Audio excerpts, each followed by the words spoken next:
I am harnessing our working relationship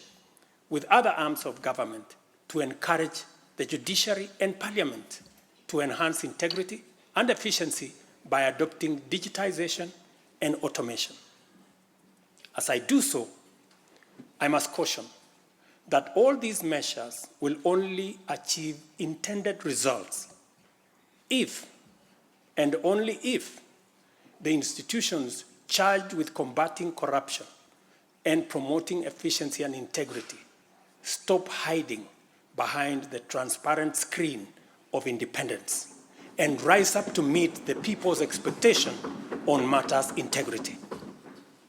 Let me say this. It cannot be the case that the Director of Public Prosecutions keeps dropping cases because somehow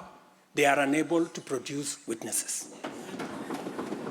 It cannot also be the case that corruption suspects rush to court to obtain anticipatory bail that shields them from due process and enables them to compromise investigations. There is also no reason for corruption cases to drag in our courts for years, when the same courts are able to determine election petitions and related disputes within 6 months. Members, it is also unacceptable for the Houses of Parliament to deny the nation a much-needed instrument in the war against corruption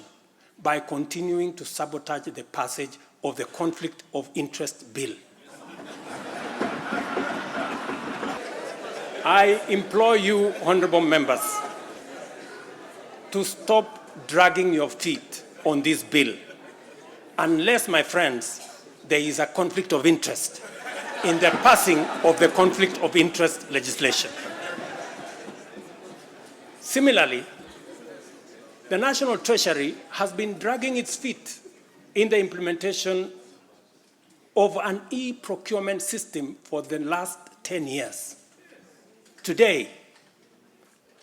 I have directed the National Treasury to roll out the e-procurement system by the end of the first quarter of 2025 and ensure that going forward, only procurement undertaken through this system is sanctioned and paid for. Of the many difficult assignments I have undertaken, this fight against corruption is one I now take on with resolve going forward. Let this serve as notice to all. Independent institutions charged with this responsibility must up their game, pull up their socks, and match up to the expectations of the people of Kenya. Honorable members,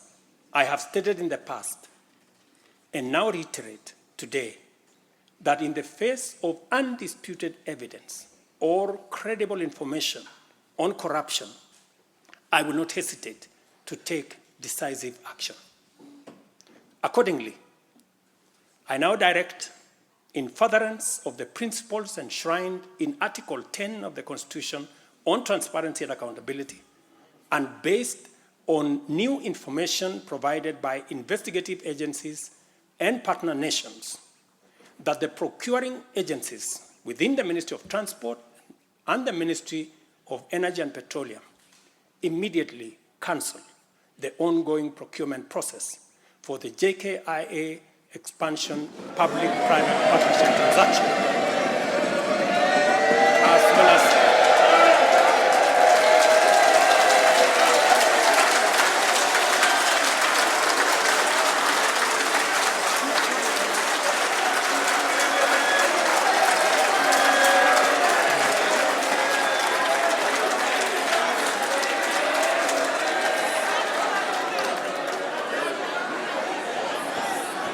because of the information that has been provided to us by partner nations,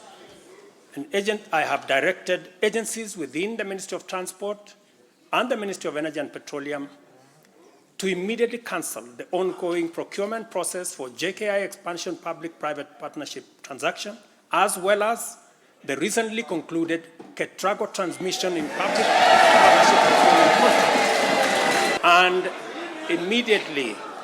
commence the process of onboarding alternative partners because these are important projects.